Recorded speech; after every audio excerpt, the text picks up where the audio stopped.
Hey guys, it's Maura. In this video, I'm going to tell you guys my top 10 tips for getting a job for the federal government, specifically with my experience getting a job at the VA, working in the laboratory, and if that sounds interesting, just keep watching.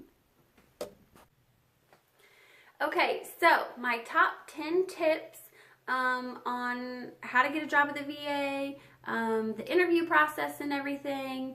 So the first tip is to fill out your usajobs.gov paperwork properly. I've heard that if the paperwork that you fill out for your application is not filled out correctly, they may just completely throw out your application if the format's not right, if you forget different things that, you know, sometimes they'll contact you and say, hey, can you put this information in? But sometimes they'll just throw it out, especially if there's tons and tons of applicants.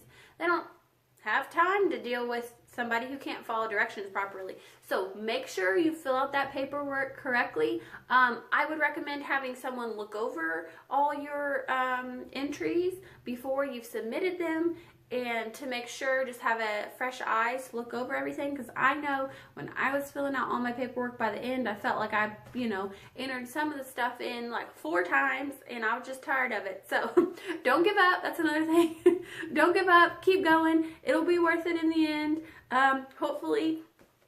And with that, the application time frame is usually open for 2 weeks. So don't wait till the last minute. I did, but I still got it. I still got my job. But don't wait until the last minute. It's open for 2 weeks. So don't procrastinate till the very end and then something happens and you don't get it turned in, and you obviously don't get that job if you don't get your paperwork turned in. My next tip is references. So you want to make sure you have enough references. A lot of times they have to fill out some, like a reference, paper on you, how long they've known you, how long you've worked with them, things like that. There's usually like character references and actually co-worker references. So people you've worked with, and they have to talk about how long they've worked with you. And really, there's so many, there's a lot of questions, there's a lot of paperwork, there's a lot of information. You got to tell them your whole life story pretty much. So yeah, have people that like you, I guess, is my tip. If you don't have anybody that can vouch for your work, then you're pretty screwed. So my next tip is that there is a background check and there is a drug screen. So you can have a tentative offer, and that's what they call it. They offer you the job as long as your background check comes back and your drug screen comes back okay.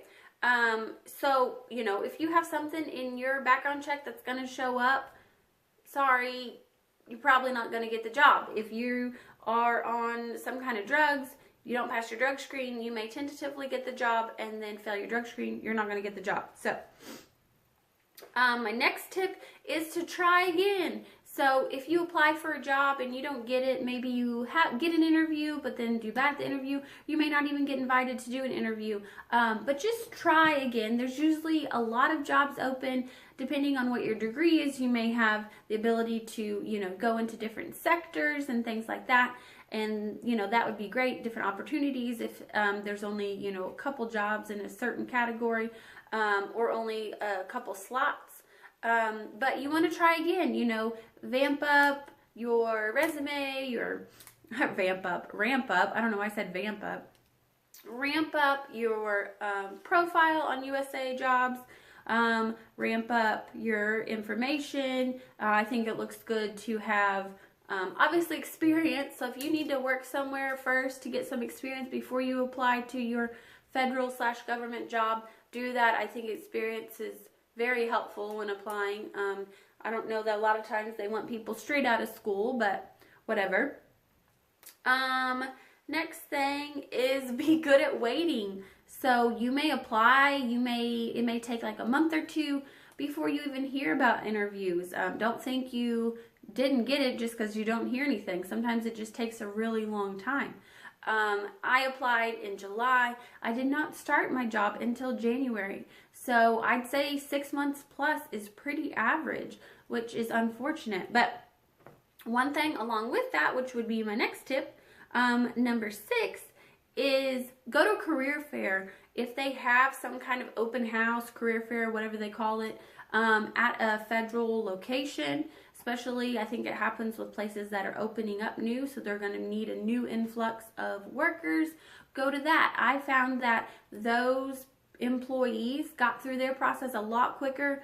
I think they like filled out some of the paperwork there in person, so those things kind of got expedited and just got done quicker, and they got to start on their job quicker. My next tip, let's see, this would be like number 7.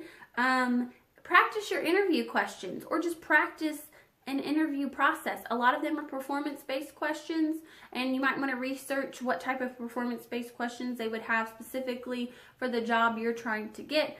With laboratory, it might say, well, this could work for anybody, but if name a time you've had an issue with a coworker, how did you resolve it, what happened, or name a mistake you made, like, in the lab, and then what did you do, something like that. There's usually a lot of questions like that, and sometimes less specific ones, like specifically for laboratory, but just ones that can be for really any federal job. You can actually find those questions online, so practice those questions, kind of have an idea of what you want to say. And so if you're really a nervous interviewer like I am, that really helped me out, so I wasn't just like going blank, not thinking of a time. A specific instance is kind of hard, just like on the spot.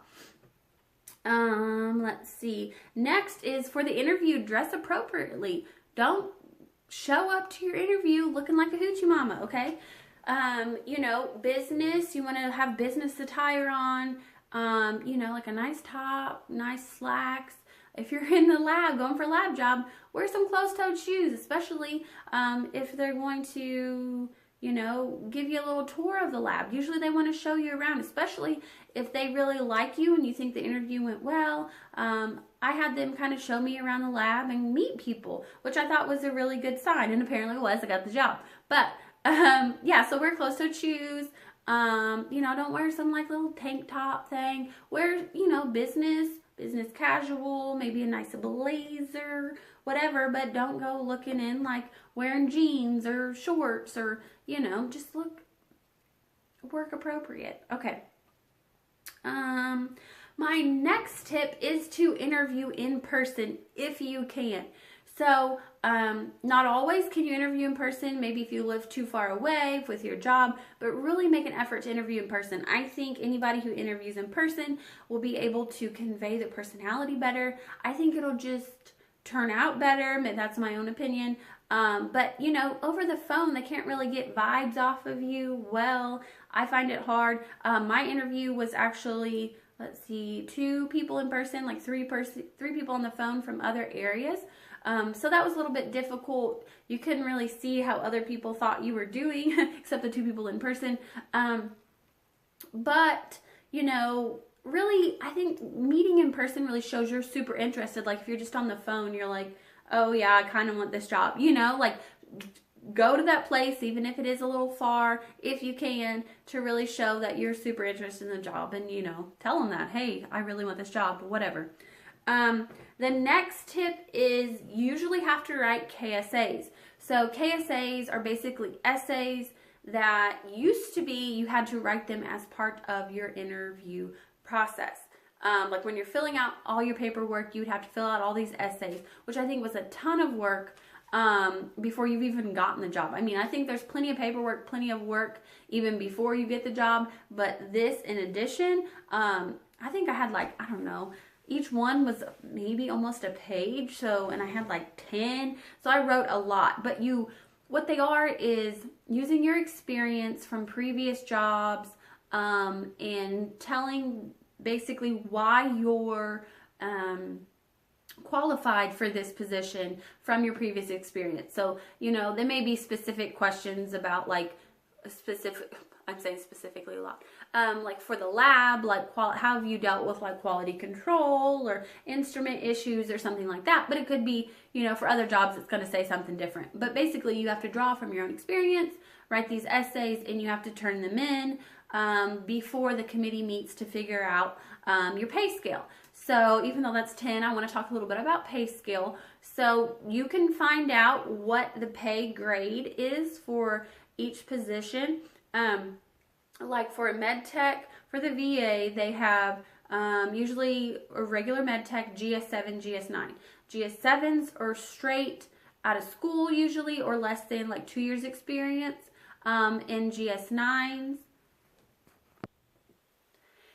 GS9s, you have at least 2 years experience, and then there's higher pay scales for like lead tech, supervisors, things like that. I think our phlebotomists,